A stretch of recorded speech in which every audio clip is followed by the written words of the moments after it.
سب سے اعلیٰ درجے کا اسلام کیا ہے؟ من سلم المسلمون من لسانہ و یدہ.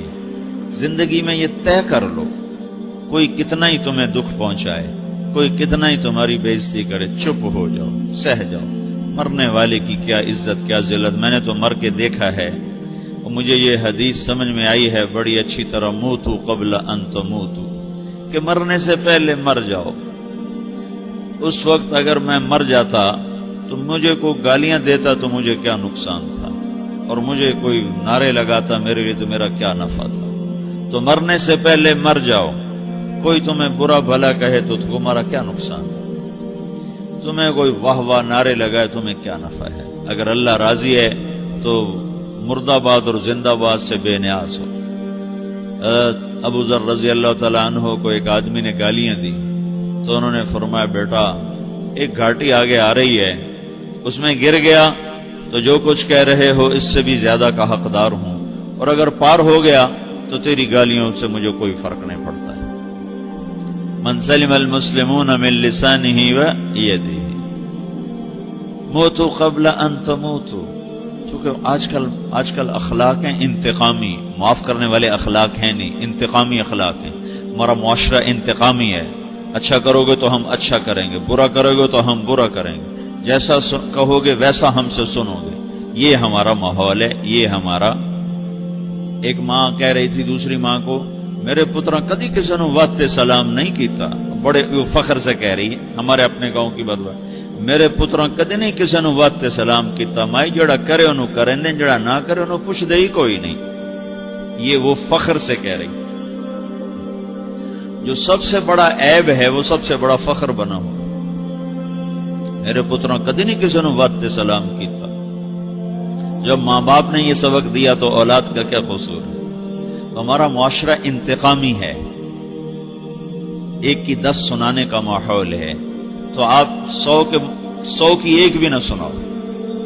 احنف بن قیس رضی اللہ تعالیٰ عنہ پہ ایک آدمی نے چڑھائی کر کہنے لگا ایک سناؤ گے نا تو 10 سنو گے میری طرف سے. تو احنف بن قیس کہنے لگے بھائی تو مجھے 100 بھی سنائے گا نا تو میری طرف سے ایک بھی تو نہیں سنے گا. ایک آدمی ان کی بڑی بےزتی کر رہا تھا اور وہ چل رہے تھے اور وہ 100 گالیاں بک رہا ہے. جب آ گیا نا قریب شہر تو کہنے لگے دیکھا میرا قبیلہ یہاں رہتا ہے، اگر کسی نے سن لیا نا تو تیری بڑی دھلائی کر دے گا، تو نے جو مجھے گالیاں دینی میں کھڑا ہوں یہیں تو دے لے، تو اپنا سارا زور پورا کر لے تاکہ آگے تجھے کوئی تکلیف نہ پہنچا دے میری وجہ سے. تو وہ پاؤں پہ گر کے معافی مانگنے لگا کہ واقعی تو بڑے حلم والا. وہ مشہور تھے اپنے حلم میں، بردباری، اور لوگ ان کا امتحان لینے آیا کرتے تھے کہ بھئی کوئی ہے جو احنف کو غصہ دلا دے، تو لوگ ناکام ہو جاتے تھے، ان کو غصہ نہیں آتا. ایسے ایک عرب سردار گزرا معن بن زائدہ، وہ بھی اپنے حلم میں بڑے مشہور تھے. ایک دفعہ لوگوں میں شرط لگ گئی کہ کوئی ہے معن بن زائدہ کو غصہ دلائے تو ہم اس کو انعام دیں گے. تو ایک شاعر نے کہا میں غصہ دلاتا ہوں، تم دیکھنا ایسے سیخ پا ہو جائے گا جیسے جانور. تو وہ چلا گیا اس کی مجلس میں، دربار لگا، عرب سردار تھا بہت بڑا، دربار لگا ہوا. تو کہتا السلام علیکم. وعلیکم السلام. تو معن بن زائدہ پر ایک دور بڑے فقر کا گزرا تھا، پھر اللہ نے اس کو بہت بڑی سرداری دی، بنو عباس کا بہت بڑا یہ وزیر گورنر تھا.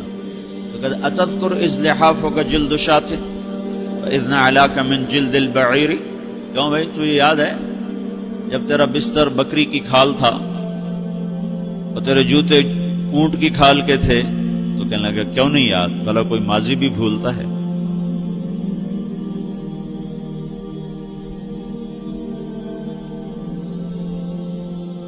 تو وہ کہنے لگا پہلا وار تو خطا کا فسبحان الذی اعطاک ملکا وعلمک الجلوس علی السریر.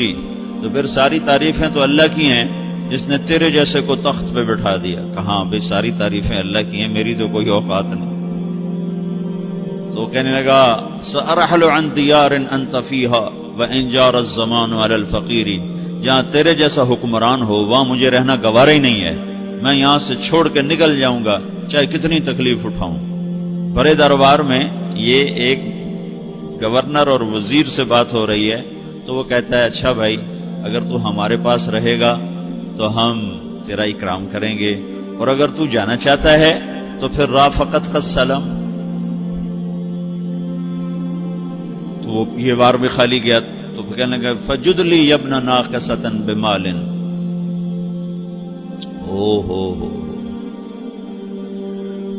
او گندی ماں کے بیٹے مجھے کچھ عطا بھی کر، میں بغیر پیسے کے سفر کیسے کروں گا؟ عرب کو کسی کو بھی ماں کی گالی دے دینا پھر عرب سردار ہو. فجد لی ابن ناقصۃ بمال،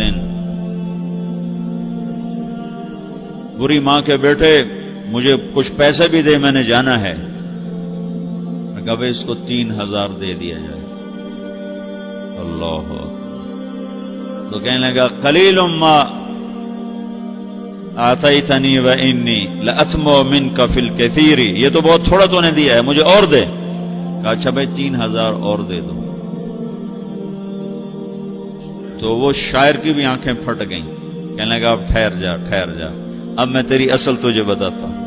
سألت اللہ ان یبکیک ذخرا فما لک فی البریۃ من نذیر، میں اللہ سے دعا کرتا ہوں اللہ تیرے جیسوں کو سلامت رکھے، تیرے جیسا دنیا میں کسی ماں نے جنا ہی کوئی نہیں. فمنک الجود والافضال حقا وفضل یدیک کالبحر الغزیر، تو ہی سخی ہے، تو ہی کریم ہے، اور سمندر بھی تیری سخاوت کے آگے کچھ نہیں ہے. تو نے کہا اچھا بھائی تو نے ہماری برائی کی، ہم نے تمہیں 6000 دیے، اب تو نے ہماری تعریف کی، اب 10,000 اور دے دو اس کو. باتیں ہی رہ گئیں، باتیں ہی رہ گئیں. کہاں سے لائیں ایسے لوگ؟ ہمارا معاشرہ انتقامی ہے، بدلہ لینے کا ہے، بدلہ لینے کا. تو میرے ساتھ کیا میں نے بھی کرنا ہے. تو اعلیٰ درجے کا اسلام یہ سکھا رہا نہیں چپ ہو جاؤ، سلامت بن جاؤ، سلامتی بن جاؤ، سلامتی کی علامت بن جاؤ. من سلم المسلمون من لسانہ ویدہ. اب وہ سوال کرتا ہے یا رسول اللہ ای الایمان افضل، سب سے اعلیٰ درجے کا ایمان کیا ہے؟ اسلام کیا ہے؟ کلمہ، نماز، روزہ، حج، زکات. اعلیٰ درجے کا اسلام کیا ہے؟ من سلم المسلمون من لسانہ ویدہ. یہ اخلاق کا ادنا درجہ ہے، ادنا درجہ ہے. ادنا درجے پر پہنچ کر آپ اسلام میں اعلیٰ درجے پر آ سکتے ہیں. وہ سوال کرتا ہے ایمان کیا ہے؟ تو آپ نے کہا اللہ پر، فرشتوں پر، کتابوں پر، رسولوں پر، موت کے بعد کی زندگی پر، تقدیر پر. اب ایک اور سائل سوال کرتا ہے ای الایمان افضل، سب سے اعلیٰ درجے کا ایمان کیا ہے؟ تو آپ نے فرمایا حسن الاخلاق، اچھے اخلاق سب سے اعلیٰ درجے کا ایمان ہے. جو آدمی اسلام میں، جو آدمی اخلاق میں، جو مرد عورت اخلاق میں ادنا درجے پر ہوتا ہے وہ اسلام میں اعلیٰ درجے پر پہنچتا ہے. اب اگر وہ اخلاق میں اعلیٰ درجے پر آ جائے تو اب یہ کہاں پہنچے گا؟ اب یہ کہاں پہنچے گا؟ میرا نبی کہہ رہا ہے سب سے اعلیٰ درجے کا ایمان ہے حسن اخلاق، حسن اخلاق. ابو ہریرہ نے پوچھا یا رسول اللہ وما حسن الاخلاق، یہ بھی ایک اور حدیث ہے. یا رسول اللہ حسن اخلاق کیا چیز ہے؟ تو آپ نے 3 چیزیں فرمائی، تصل من قطعک وتعطی من حرمک وتعفو عمن ظلمک. جو تم سے توڑے نہ تم اس سے جوڑو. نہیں کرتا سلام نہ کریں، کوئی ہم چھوٹے باپ کے ہیں؟ ہم تو کبھی بھی نہ کریں، ہم تو کبھی بھی نہ منہ تھوکیں بھی نہیں ہم تو میرا نبی کہہ رہا ہے جو توڑے تم اس سے جوڑو،